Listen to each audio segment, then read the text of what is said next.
Abdraman Chani. On est avec lui. On va mourir avec lui. Mes chers camarades, je vous remercie.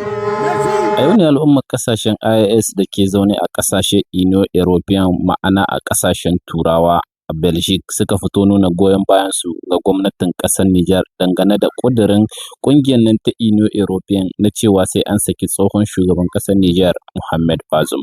Al'ummar sun tattaru ne, al'umma ne na haɗin kai ko mu ce al'umma ne na kasashen IAS kamar yadda kuke gani, mafi yawancinsu amma 'yan asalin ƙasar Nijar ne suka fito a kasashen Turawan da suke zaune a garin Belgique ko mu ce a ƙasar Belgique suka fito domin nuna goyon bayansu ga gwamnatin ƙasar Nijar domin kuma jan kunne ga ƙungiyar Union European na cewa ta fita harkokin cikin gidan jamhuriyar Nijar, inda sun yi maganganu masu matuƙar muhimmanci dangane da wannan al'amarin. Don haka sai ku gyara zama mu je mu saurari abin da yake faɗa a cikin wannan faifan bidiyon, wanda bai fahimta ba kuma sai ya jira daga ƙarshe za mu fassara abin da wannan bawan Allah yake faɗa a cikin wannan faifan bidiyo. Ya yi maganganu masu matuƙar muhimmanci duba da cewa fa ana ta mobilisation, ana ta declaration a cikin ƙasar mu jamhuriyar Nijar. Mafi yawancin turawan nan ba su cika kallon ƙasashen Afirka ba, ba su cika kallon tashoshin ƙasashen Afirka ba idan dai har abu ba a ƙasashen Turawa aka yi shi ba. To wannan fitowa da wa'innan al'umma da suka yi wanda suke rayuwa a ƙasashen Turawa zai sa wasu 'yan jarida na ƙasashen Turawa za su fito su ɗauke su ji dalilin da yasa suke wannan zanga-zanga, kuma za a haska shi. Don haka Turawan za su ga irin abin da ake ciki na cewa Union European tana shiga cikin harkokin ƙasar mu ta jamhuriyar Nijar. Don haka sai ku yi like in wannan bidiyon, ku yi sharing ɗin shi domin muna buƙatar bidiyon fa ya shiga ko ina. Irin wa'innan bidiyoyin ne tunda su tuni ma suna zaune a ƙasashen na Turawa, ya zama wajibi Turawa za su ga wannan abin domin kamar yadda kuke gani akwai 'yan jarida da dama da suka fito wannan wuri. Farkon wannan bidiyon ma ɗan jarida ne yake ɗaukar shi, don haka kuma za ku ga yadda ƙasashen duniya za su yi magana akan wannan zanga-zanga wadda aka yi a ƙasar ta Belgique. Mu fara sauraron abin da yake faɗa a cikin wannan bidiyon da kuma wata mace ita ma wadda ta yi magana dangane da wannan al'amarin, duk dai a wajen wannan taro wanda suka gudanar a wannan rana. Kuma duka idan mun saurari jawaban nasu, idan ba ku fahimta ba da Faransa insha Allah a ƙarshe za mu fassara shi bayan sun kammala jawabin nasu na Faransa za mu fassara muku su ɗaya bayan ɗaya da Hausa domin akwai maganganu masu matuƙar muhimmanci, inda ya ce idan muka shigo ƙasar ga tasu ta Turawa za su yi kiran mu 'yan gudun hijira, idan kuma Iraniyan mu ya shigo wannan ƙasa ba za a kire shi 'yan gudun hijira ba. Sun tabbatar da cewa ya ce ƙasar Faransa tana da babbar izin ta samar da wutar lantarki ta Iraniyan guda 25 a cikin ƙasarta, amma jamhuriyar Nijar da ake tono Iraniyan babu Iraniyan ko da ɗaya. Kamar dai da kuka saba cewa waƙa a bakin mai ita ta fi daɗi. Ku saurari abin da yake faɗa sannan daga baya mu fassara muku cikakken bayanin nasa. A sha saurare lafiya. Mes chers camarades européens, bonjour. Merci beaucoup pour participer à cette grande mobilisation en Belgique par rapport à la souveraineté de notre continent, l'Afrique. C'est pas seulement la souveraineté du Niger, parce que ces députés européens-là, soi-disant, ce sont des humanitaires. Ce ne sont pas des humanitaires. Ce sont des gens qui mangent même la viande des gens. Pourquoi je dis ça? Je dis ça clairement parce que lorsque Emmanuel Macron, avec la complicité de Mohamed Bazoum, ils ont assassiné la jeunesse de Terra, ces députés européennes, certaines députés européennes n'ont jamais dit. Je tiens à faire rappel aux députés européens, ne laissez pas ces députés-là salir votre nom, va salir le nom de l'Europe. Ne laissez pas ces députés-là va salir le nom de l'Europe, le nom de votre nom. Ces députés-là, ce sont des matérialistes. Ces députés-là, ce sont des gens qui sont prêts à voir le sang couler au Niger. Parce qu'ils ont vu, lorsque Mohamed Bazoum, avec la complicité d'Emmanuel Macron, ils ont assassiné 3 jeunes Nigériennes que la force Borka et la force Takuba avaient assassiné. Aussi, ils ont vu, lorsque Mohamed Bazoum, il est au pouvoir, il a appelé des terroristes qui ont assassiné nos mamans, qui ont assassiné nos parents, qui ont assassiné des gens à palais présidentiel pour leur dire qu'il les a pardonnés. Ils n'ont pas parlé de ça.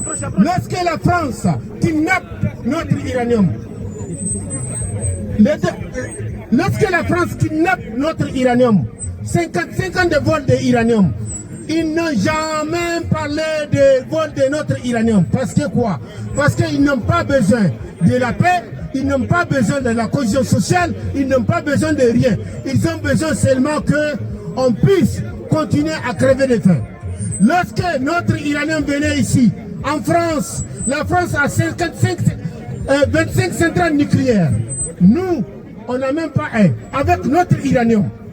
Mes chers camarades et collègues, le Niger, ce n'est pas la préfecture de l'Union européenne. Le Niger, ce n'est pas la préfecture de la France. Le Niger, ça appartient aussi aux Nigériens.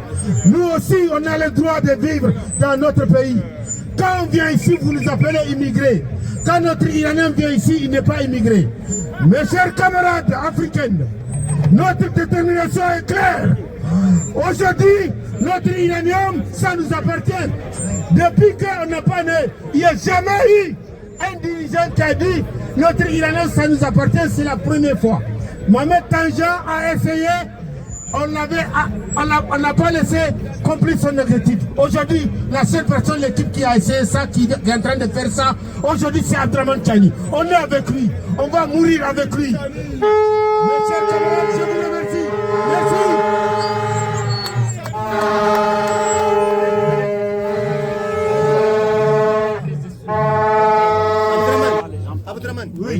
Ya fara da cewa al'ummar kasashen Afirka da al'ummar kasashen nahiyar Turai ina kwananku. Barka da zuwa wannan taro wanda muka shirya domin goyon baya ga kasar mu ta Afirka, ba wai kasar Nijar kawai ba. Wannan goyon baya ne ga kasar mu ta Afirka. Dipitocin kasashen Union European ba mutanen kirki ba ne, kuma ba za su zama mutanen kirki ba. Mutane ne masu cin jinin mutane a wannan yanki. Me yasa na ce haka? Saboda gaskiya ce zan faɗi. Saboda Emmanuel Macron da haɗin goyon bayan tsohon shugaban ƙasar Nijar Mohamed Bazoum sun kashe mutane a wani yanki da ke cikin ƙasarmu ta jamhuriyar Nijar. Dipite European ba su ce komi ba. Zan yi tuni ga dipitocin Union European. Ya ci gaba da cewa ba za mu bar dipitocin Europe su ta su bata sunanku su ci gaba da bata sunan Union European. Ba za mu bari ba, ba za mu bari ba. Dipitocin Union European su ta su bata sunanku su bata sunan Union European. Dipitocin ga dipitoci ne wanda ake so a yi amfani da su domin a tarwatsa ƙasar Nijar. Saboda mun gani shugaban ƙasar Faransa Emmanuel Macron tare da haɗin gwiwar Mohamed Bazoum sun kashe matasa 3 na ƙasar Nijar.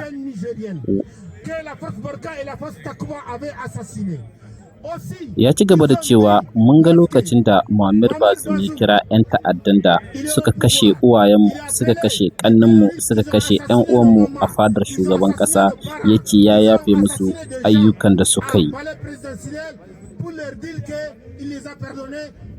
Amma ƙasar Faransa ba ta ce komi ba. Mun ga yadda ƙasar Faransa ke sace uranium ɗinmu. Shekara 50 tana sata uranium ɗinmu na ƙasarmu jamhuriyar Nijar. Ya ce shekara 55 ƙasar Faransa na sata uranium ɗinmu. Union European dipitoci ba su taɓa magana a kan uranium ɗin da ake sata na jamhuriyar Nijar ba. Saboda ba sa son zaman lafiya, ba sa son haɗin gwiwa. Mun ga yadda uranium ke zowa wannan ƙasa.